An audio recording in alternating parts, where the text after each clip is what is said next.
অনেক অসাধু ব্যবসায়ী আছে রমজান আসলে নিত্য প্রয়োজনীয় পণ্যের মূল্য বৃদ্ধি করে দেয়।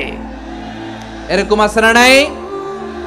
এগুলো করবেন না, মজুতদারি করবেন না, পণ্যের কৃত্রিম সংকট বাজারে করবেন না।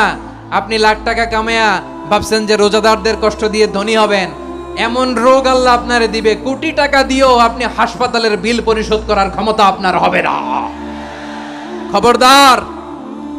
শেষ বয়সে দেখবেন কি কষ্ট আপনার হয়। আপনি রোজাদারদের কষ্ট দিচ্ছেন, আল্লাহ আপনার সুখে রাখবে? আল্লাহর দোহাই লাগে, আমার ব্যবসায়ী ভাইয়েরা এটা করবেন না। আরব বিশ্বে আমরা দেখেছি, আরব বিশ্বের ব্যবসায়ীরা সারা বছরে ব্যবসা করে, রমজানে ভর্তুকি দেয়। আর আমার দেশের কিছু অসাধু ব্যবসায়ী রমজানে গলাকাটা ব্যবসা করে আর সারা বছর সেইটার উপর দিয়ে চলে। চিল্লায় বলেন ঠিক কিনা? করবেন না, এটা করবেন না।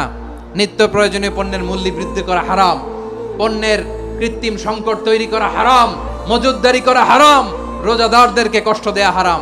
এটা করবেন না।